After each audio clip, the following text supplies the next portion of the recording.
Banda Aceh.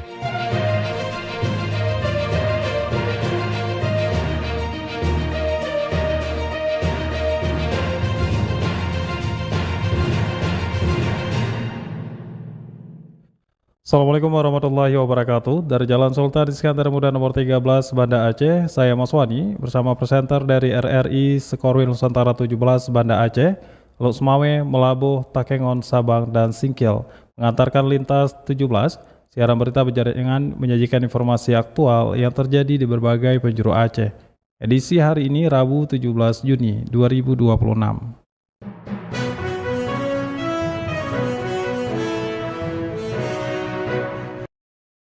Berita utama yang dapat Anda simak sore ini diantaranya, sebanyak 784 jemaah haji Aceh tiba di tanah air.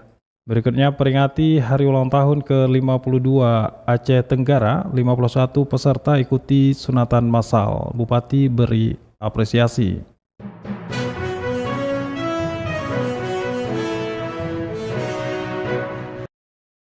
Siaran berita berjaringan ini dapat juga Anda akses melalui RRI Digital, serta turut disiarkan Radio Muna FM 10 Salam, Merdu FM Pidi Jaya, Radio Sapa FM, Suara Bujang Salim Luk Semawe, Radio Asalam UIN Aradiri Darussalam Banda Aceh, Radio Suara Sabang, Radio Mutiara FM Pidi, Radio Cempala Kuneng Aceh Timur, Radio Solo Tamiang, serta dirilis RRI Radio Rimba Raya.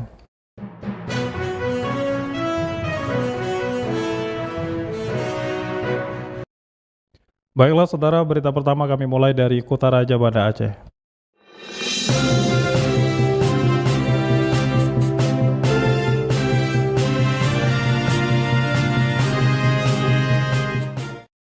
Sebanyak 784 jemaah haji Aceh yang tergabung dalam kelompok terbang atau kloter 1 dan 2 sudah tiba di tanah air. Selengkapnya dilaporkan Tisi Maulidia Putri.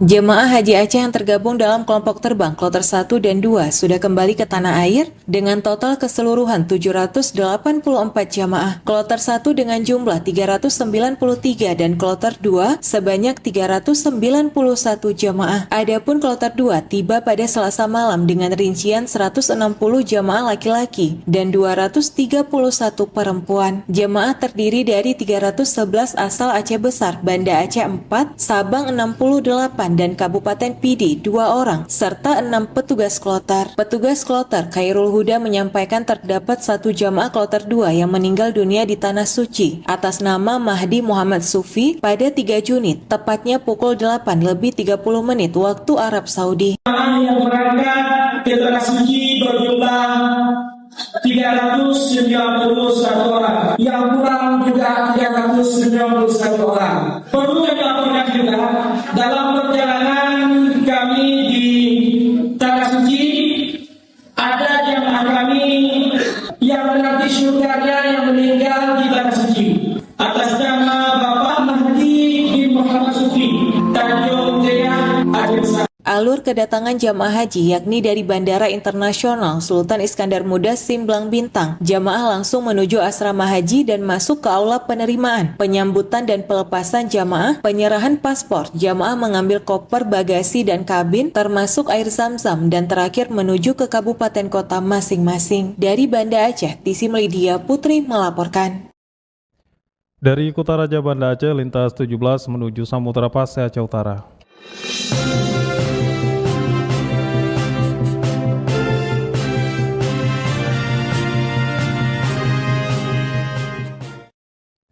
Anggota DPD RI asal Aceh Haji Sudirman atau sapaan Haji Uma mendesak polisi segera menangkap oknum debt collector perusahaan pembiayaan atau FIF yang diduga melakukan penganiayaan IRT asal Aceh Utara. Selengkapnya dilaporkan Saifullah Nurdin. Video seorang ibu rumah tangga bersimpah darah di hidung viral di media sosial.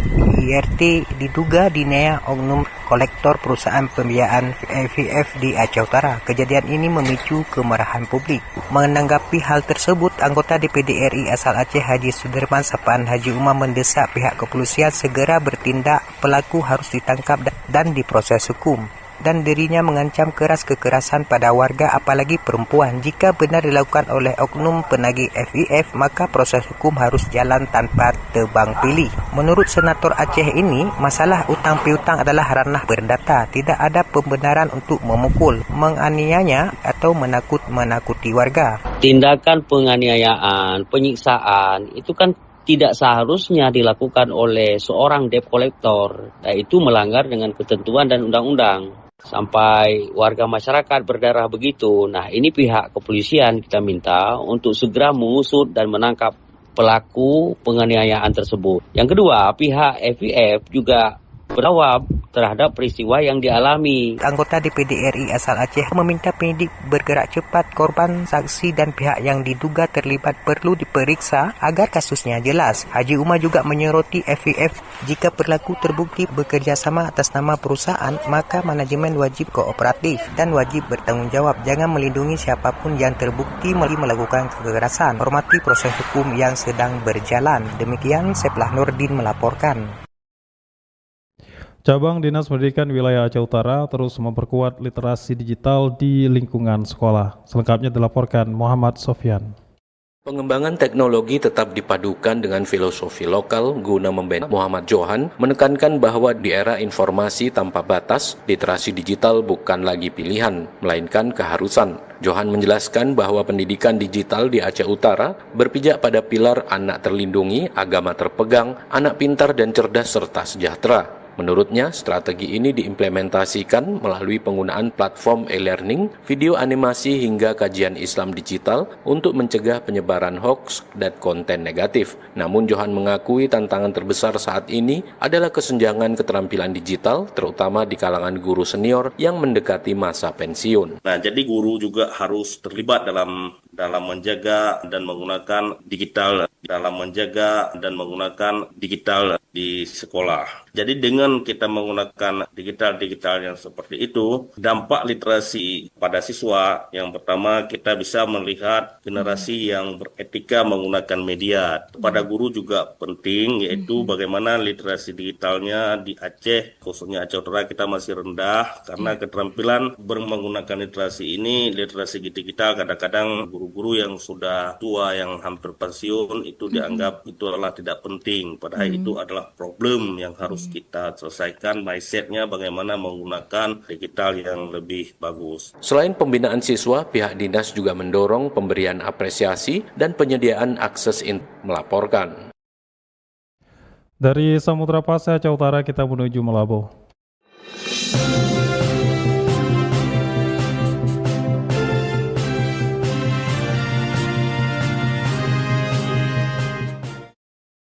Dukung data akurat, BPS Aceh Barat lakukan sensus ekonomi ke pelaku usaha dan rumah tangga di 12 kecamatan kabupaten setempat. Selengkapnya dilaporkan Arif Rizalul. Badan Pusat Statistik BPS Kabupaten Aceh Barat mulai melaksanakan kegiatan sensus ekonomi di seluruh wilayah Kabupaten Aceh Barat. Kegiatan sensus tersebut dilaksanakan setiap 10 tahun sekali yang bertujuan untuk memperoleh data ekonomi yang akurat sebagai dasar perencanaan pembangunan dan pengambilan kebijakan pemerintah. Bupati Aceh Barat Tarmizi mengharapkan agar masyarakat yang menjadi sasaran pendataan dapat menerima petugas sensus dengan baik serta memberikan keterangan data yang jujur, lengkap dan benar sesuai kondisi yang sebenarnya. BPS dan kita menyampaikan data dengan sangat jujur sesuai dengan pertanyaan-pertanyaan dan tentunya harapan ini diikuti oleh seluruh masyarakat dan Aceh Barat mendapatkan data valid, data akurat, data yang benar sesuai dengan fakta di lapangan. Karena itu sangat penting, sensus ekonomi 10 tahun sekali. Karena kita juga berharap semua masyarakat welcome dan membantu teman-teman dari BPS yang sedang melakukan sensus. Dan ia juga mengajak agar seluruh masyarakat Aceh Barat untuk mendukung pelaksanaan sensus ekonomi dengan memberikan informasi yang akurat kepada petugas sensus di lapangan. Data yang benar akan menjadi dasar penting dalam penyusunan program pembangunan dan peningkatan kesejahteraan masyarakat. Sementara itu, Kepala Badan Pusat Statistik BPS Kabupaten Aceh Barat Devi Indres Tuti mengatakan bahwa seluruh petugas yang diturunkan telah mendapatkan pembekalan dan pelatihan sebelum melaksanakan pencacahan di lapangan. Sebanyak 211 petugas sensus telah diterjunkan untuk melakukan pencacahan di 12 kecamatan dalam wilayah Kabupaten Aceh Barat. Penataan ini mencakup berbagai unit usaha serta rumah tangga yang memiliki kegiatan ekonomi. Tugas sensus laksanakan pencacahan dengan baik sesuai dengan standar yang sudah ditetapkan. Kemudian juga jangan lupa berkomunikasi sesuai dengan adat yang berlaku di lapangan. Tugasnya ada 211 orang yang akan turun di seluruh Kabupaten Aceh Barat. Dalam pelaksanaan sensus ekonomi memiliki peran strategis dalam memperkuat validitas data ekonomi daerah sehingga data yang diperoleh nantinya akan menjadi rujukan penting bagi pemerintah pusat maupun daerah dalam menyusun kebijakan pembangunan ekonomi yang tepat sasaran. BPS Aceh Barat optimis pelaksanaan sensus ekonomi tahun ini dapat menghasilkan data yang valid, akurat, dan terpercaya guna mendukung pembangunan ekonomi di Kabupaten Aceh Barat. Reporter RRI Arif Rizalul melaporkan. Dari Melabu, lintas 17 bergerak menuju dataran tinggi Tanogayo.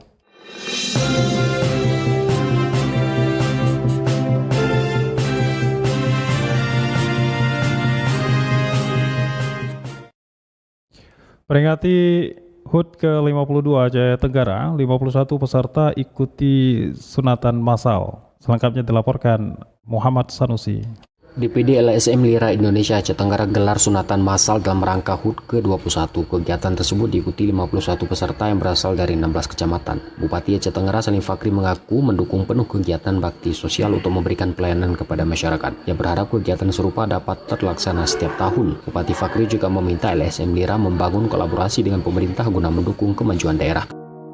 Hari ini sunat massal dalam hari ulang tahun LSM Lira ke-21 sekaligus menyambut hari ulang tahun Kabupaten Aceh Tenggara yang ke-52.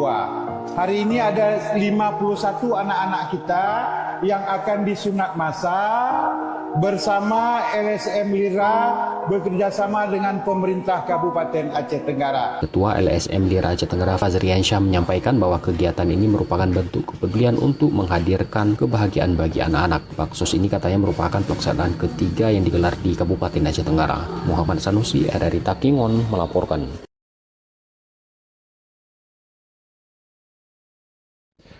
Jumlah jemaah haji asal Provinsi Aceh yang meninggal dunia saat menjalankan ibadah di Tanah Suci pada pelaksanaan haji 2026 hingga kini tercatat sebanyak 10 orang. Selengkapnya kembali dilaporkan Fitra Jayadi.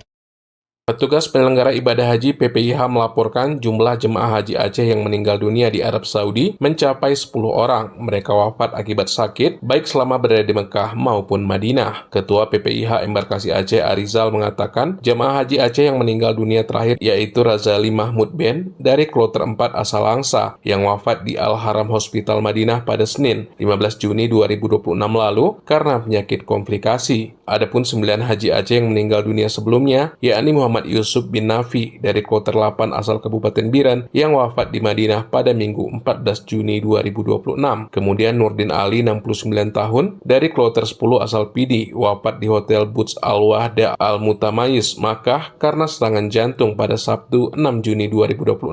Lalu Mahdi M. Supi 60 tahun dari kloter 02 asal Aceh Besar wafat di Rumah Sakit King Abdul Aziz karena penyakit ginjal. Selanjutnya Ibrahim bin Abdul Qadir Nuh 74 tahun dari kloter 10 asal Pidi wafat di King Abdul Aziz Hospital pada Minggu 31 Mei 2026. Sulasri Abdul Ghani 74 tahun dari kloter 5 asal Kabupaten Biren wafat di kamar Hotel Burj Al-Wahda Al-Mutamayyiz Mekah di hari yang sama. Berikutnya Aminah Ahmad 76 tahun dari kloter 13 asal Pidi Jaya wafat di Sefa Hospital pada Sabtu 30 Mei 2026. Siti Salmijah 83 tahun dari kloter 13 asal Pidi Jaya wafat di Rumah Sakit Mina Al-Wadi pada Kamis 28 Mei 2026. Lalu Maimunah Yusuf Ali 72 tahun dari kloter 13 asal Aceh Tamiang wafat pada Selasa 26 Mei 2026. Pada hari yang sama, Nurwaida Muhammad Yusuf 76 tahun dari kloter 08 asal Kabupaten Biren juga meninggal dunia. Fitra Jayadi, RRI Takengon melaporkan. Anda sedang mendengarkan Lintas 17 dari Korwil 17 Banda Aceh.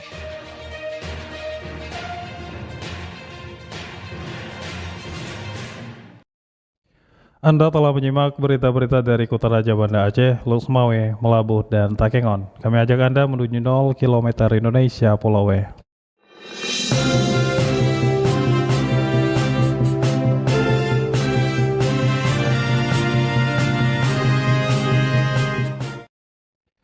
TP PKK Aceh Besar tinjau potensi Jaboy dan program PKK Sabang. Hal tersebut dilakukan dalam kunjungan kerjanya ke Kota Sabang pada hari ini. Selengkapnya dilaporkan Razi Arda.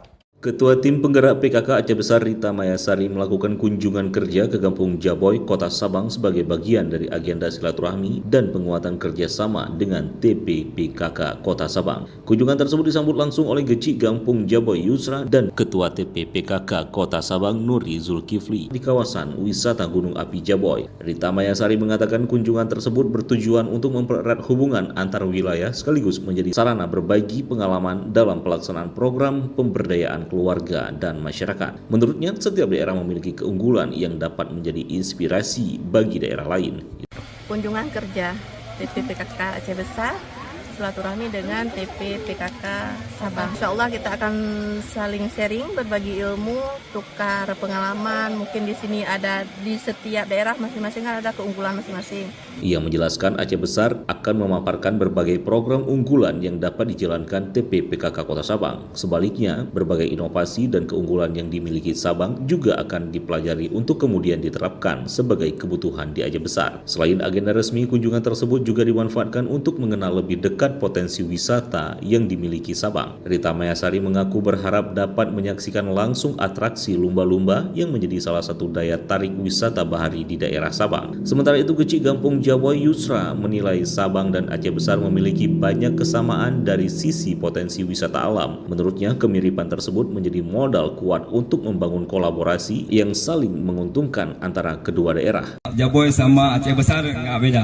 Mungkin wisatanya sama juga, karena di Jaboy wisatanya gunung api, di Aceh Besar pun gunung berapi, air panas, di Banda Aceh pun isung Aceh Besar, itu sama lah. Yusra menambahkan, kesamaan karakteristik wisata tersebut membuka peluang kerjasama yang lebih luas, baik dalam pengembangan destinasi maupun promosi wisata. Karena itu, ia menilai kolaborasi antara Sabang dan Aceh Besar sangat relevan untuk terus diperkuat demi mendorong kemajuan kedua daerah ini. Dari Sabang, Razi Arda melaporkan. Dari 0 km Indonesia Sabang, lintas 17 bergerak menuju kawasan Bumi Syekh Abdul Rauf As-Singkili.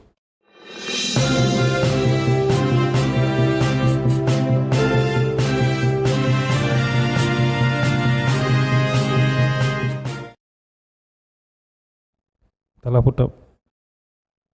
Pemerintah Kota Sebulu Salam resmi menjalin kerjasama strategis dengan Kementerian Perhubungan untuk meningkatkan kualitas SDM dan membenahi sektor transportasi daerah. Selengkapnya dilaporkan Juprianto. Pemerintah Kota Sebulu Salam resmi menjalin kerjasama strategis dengan Badan Pengembangan Sumber Daya Manusia Perhubungan Kementerian Perhubungan. Sinergi itu ditandai dengan penandatanganan MOU dan perjanjian kerjasama yang berlangsung di Kampus Politeknik Transportasi Darat Bali. Tidak tanggung-tanggung, Pemkot Sebulu Salam langsung menggandeng 3 perguruan tinggi kedinasan sekaligus. Ketiganya adalah Polrada Bali, Politeknik Transportasi Sungai, Danau, dan Penyeberangan Palembang, serta Sekolah Tinggi Transportasi Darat Bekasi.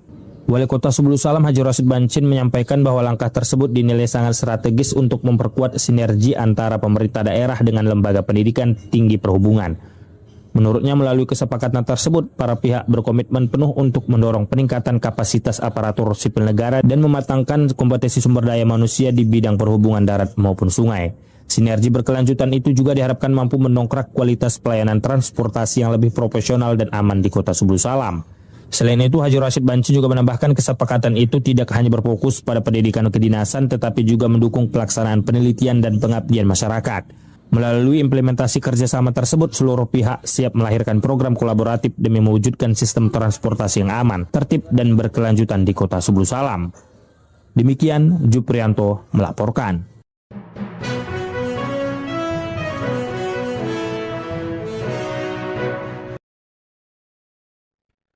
Dengan berakhirnya laporan tadi, berakhir sudah lintas 17 sore ini, berita utama dari RRI sewilayah batas Lasar Korwil 17 Banda Aceh. Atas perhatian Anda, kami ucapkan terima kasih. Wassalamualaikum warahmatullahi wabarakatuh. Sekali di udara, tetap di udara. Demikian Lintas 17 sore ini, produksi Korwil 17 Banda Aceh.